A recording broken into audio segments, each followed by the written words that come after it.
XRP continues to attract buying interest from larger investors. The fifth largest cryptocurrency by market capitalization saw an inflow of funds for the 16th consecutive week, according to a report tabled by digital assets investment firm CoinShares. XRP products have seen assets under management balloon by 127% since the start of 2023, the report noted, largely attributed to favorable developments in the drawn-out Ripple Labs versus the U.S. Securities and Exchange Commission legal battle. The SEC filed a $1.3 billion lawsuit against Ripple in December 2020, alleging the sale of unregistered securities through XRP. A federal district judge's partial ruling indicated that XRP sales to retail investors were not classified as securities, providing optimism for both investors and Ripple. Although institutional sales contracts worth $728 million were considered unregistered security sales, the market's interpretation of the ruling remains positive. This outcome underpinned confidence in XRP and the broader cryptocurrency market by helping to set a precedent that digital currencies offered to retail clients do not constitute securities. However, recent bullish sentiment suffered a setback last week after the SEC outlined plans to appeal the federal judge's decision handed down in the case. XRP's price has oscillated within a falling wedge pattern for the past 3 weeks. In recent trading sessions, bulls have attempted to stage a breakout above the wedge's top trend line. However, a lack of volume behind the move places doubts about further upside follow-through. A convincing close above the 50-period SMA has the potential to improve the indecisive sentiment and trigger a rally back up to key resistance levels at $0.7285.83, respectively. Conversely, a failure to hold above the wedge's top trend line and 50 SMA could see falls to longer-term support at 54 cents. More importantly, XRP has reclaimed these spots against Bitcoin, prompting optimistic speculations. He then goes on to compare the significance of this movement with the help of some historic clarity. In detail, the XRP and Bitcoin chart reached its highest point since December 2022, hitting 0.0000297 in July.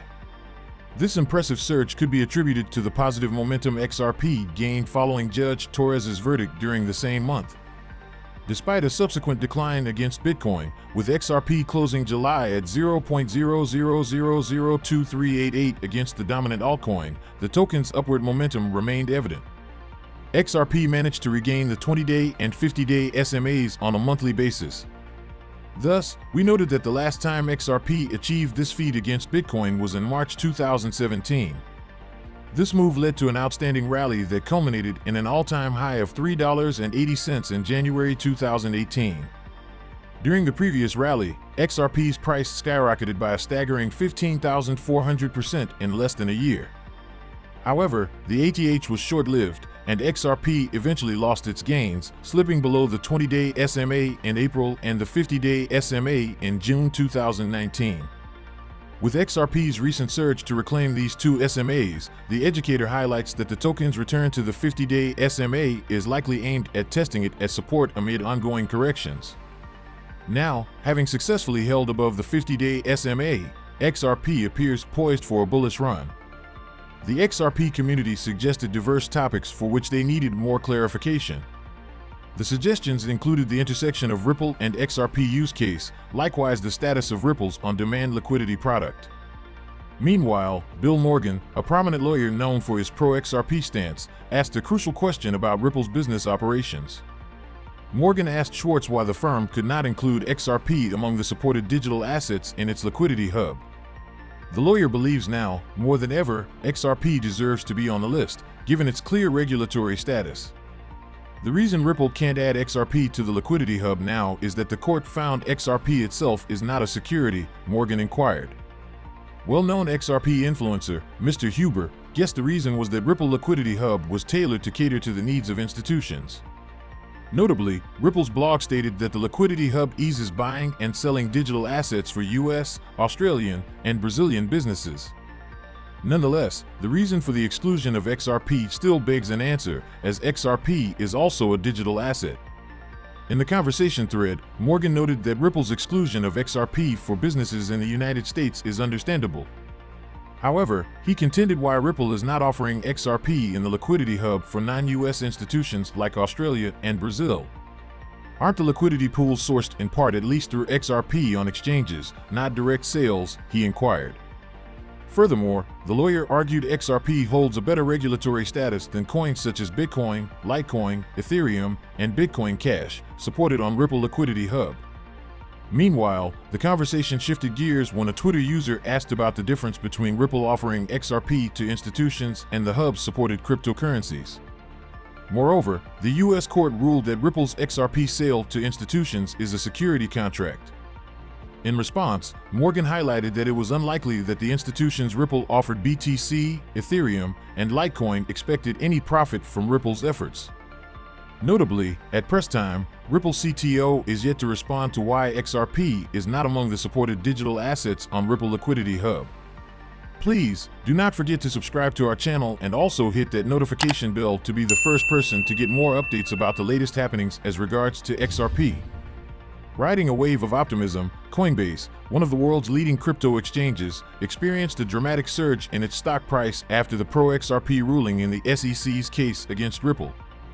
But what exactly fueled Coinbase's sudden gain, and why did it lose these gains shortly after? The root of this development can be traced back to the SEC's lawsuit against Ripple Labs. The regulatory body contended that XRP was an unregistered security and, thus, its sale was in violation of federal securities laws. This case has broader implications for the entire crypto industry, given that the classification of digital assets as securities would require them to adhere to a different and more stringent set of regulations. The positive verdict in favor of Ripple was perceived as a harbinger of regulatory leniency toward other crypto companies, Coinbase included. The community reasoned that if XRP, after its years of operation and widespread adoption, was not categorized as a security, it would set a precedent. This could potentially shield other digital assets and their token offerings from similar regulatory scrutiny. Thus, the pro-Ripple ruling indirectly bolstered Coinbase stock, signaling relief to other crypto businesses fearing regulatory crackdowns. The sentiment was that if the SEC could not establish XRP as a security, other entities like Coinbase might have a more robust defense against any accusations of similar nature. However, the jubilation was short-lived. Despite the initial pump, Coinbase stock soon retreated from its gains. One can speculate that while the Ripple ruling provided momentary optimism, it did not entirely alleviate broader concerns about the regulatory environment for crypto enterprises. Investors realized that each case is distinct, and a favorable outcome for Ripple does not guarantee similar results for other crypto entities.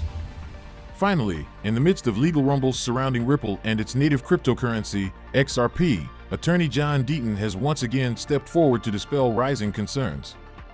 A recent narrative has taken root, suggesting that if Judge Analisa Torres gives a nod to the SEC's interlocutory appeal request, XRP transactions might predominantly be seen as securities. The present legal scenario stems from the SEC's intention to challenge Judge Torres' judgment regarding Ripple's XRP sales to the public. In a recent move, the regulatory body sought approval for an interlocutory appeal. This appeal aims to scrutinize Ripple's systematic XRP sales in secondary markets and other distributions, especially since these transactions were deemed non-securities by the judge. The SEC argues that this ruling raises substantial legal discrepancies, referencing Judge Jed Rakoff's observations in a parallel SEC versus Terra lawsuit. Notably, Judge Rakoff has contended Judge Torres' separation of institutional and general XRP purchasers. According to him, the Howey test does not make such distinctions. Amidst this discussion, another legal voice, pro-XRP attorney Bill Morgan, weighed in. He furnished documentation indicating that it was the SEC that initially categorized Ripple's XRP sales into three distinct segments: programmatic sales, institutional sales, and other distributions. Morgan elaborated that Judge Torres merely adhered to this SEC-provided framework, applying the Howey test accordingly. In a spirited response, Deaton expressed firm confidence that the appellate court would uphold Judge Torres' initial decision. So we come to the end of this video, guys. If you enjoyed it, please make sure you like the video, don't forget to subscribe and hit the notification bell. This really helps me with the YouTube algorithm.